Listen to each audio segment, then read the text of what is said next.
Well, today we are in Psalm 20. We've been slow walking through the Psalms together, and today, Psalm 20.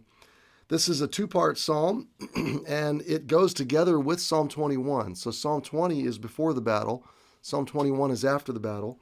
The first part of Psalm 20 is the people encouraging and praying for the king and anticipating the salvation that God will bring through him.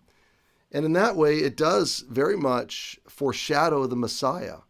Remember that so much of the Old Testament, there's sort of a dual view. There's especially the Psalms, there's what was happening in the moment, what was the precise application of this particular psalm in the moment, but what is the longer view, and always pointing somehow in some way to Jesus. And we see it today in verse 5.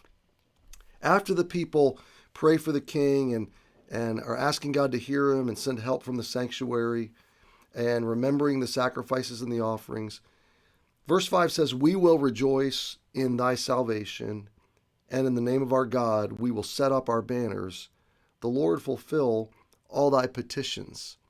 So we will rejoice in thy salvation. Surely that is a foreshadowing of the joy we have because we can be saved through Jesus. We know Jesus, and we know the salvation he provided on the cross that he came to bring. But I want you to see this. When you look at this through a gospel lens, surely it was Jesus that God sent in the day of trouble to defend us, verse 1. Verse 2, he was sent from the sanctuary or the holiness or the very presence of God to strengthen us.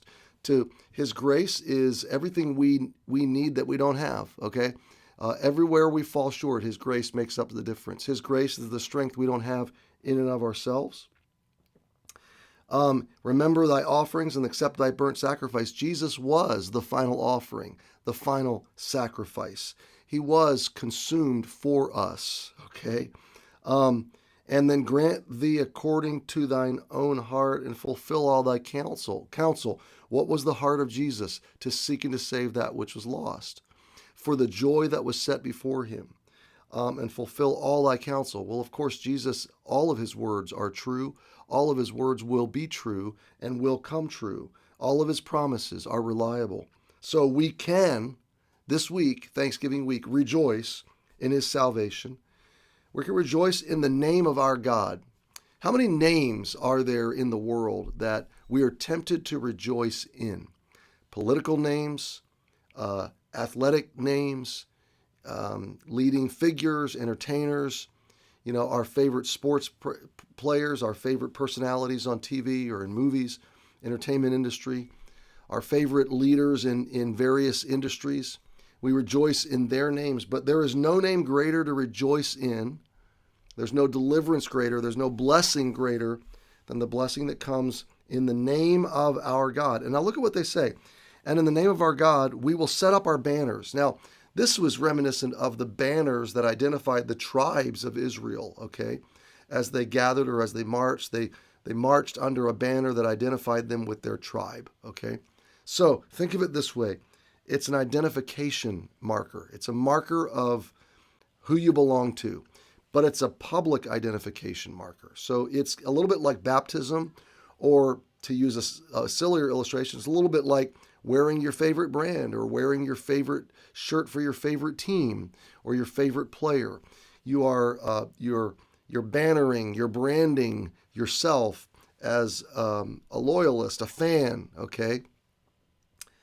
And what they're saying is we have staked our claim. We have set up our identity markers and factors. We have gone public with the fact that we are banking everything.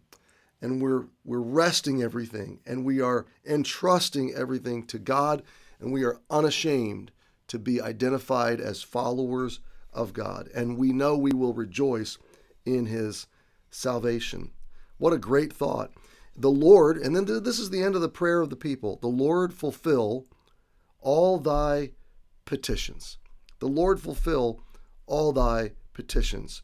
So the people breathing encouragement and strength and life into their leader, into their king, and a picture of Jesus coming, running into battle to fight for us. Really, these verses 1 through 5, probably the most poignant way the gospel's pictured here.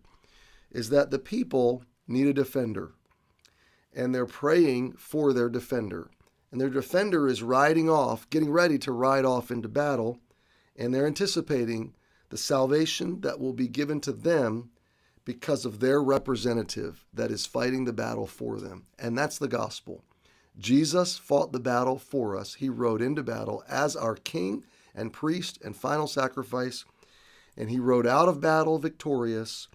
And under him, we can set up our banner, we can stake our claim, we can rest with all of our identity, and we can go public with that identity. I am a follower, a believer, a loyalist. I'm a fan. I'm a fanatic. I belong to Jesus, and I'm unashamedly following him. And then the people say, the Lord fulfill all thy petitions. We're praying that God will fulfill all of your needs, all of your requests, all that you want to accomplish for his purposes. What a great prayer. Verses 1 through 5. Anybody would be blessed to have someone praying that prayer in that spirit for them. Any leader would be blessed. Any child, anybody that's got a friend, that's the kind of prayer you want to pray for your friend. We'll pick it up in verse 6 through 9, 4 more verses. Let's read them together, though, because this is the king's response. Now know I that the Lord saveth his anointed. He will hear him from his holy heaven with the saving strength of his right hand. Some trust in chariots and some in horses, but we will remember the name of the Lord our God.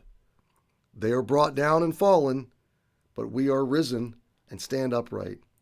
Save, Lord. Let the King hear us when we call. All right, that's enough for today. We will pick it up there in verse 6 tomorrow. Happy Tuesday. Happy Thanksgiving week. Hey, join me tonight at 7 o'clock. We're going to live stream our Bible study. We're going to do part 3 in our series, Thankful. I think it will be an encouragement and a blessing to you. I think it will equip you for this week of Thanksgiving and really a lifestyle. I hope you will pray that Thanksgiving will extend far beyond the holiday, and that you will begin developing and cultivating a persistent and a permanent spirit, a quality of life, a character of thanks, expressed thanks emanating from you because of the life that God's blessed you with. Don't look at what you don't have today. Don't look at what you wish were. Look at what is. Look at what you've been given. Look at what God is doing around you. Look at the opportunities that are right in front of you. Maybe you're not celebrating this week with all the people you hope to celebrate with, but look at what you do have. Look at the blessings that are right in front of you. Thank the Lord for them. Celebrate them. And decide to be living out the given life. And we said Sunday, the given life becomes the giving life. So bless those in your reach today. I love you. I'm praying for you. I'll see you tomorrow.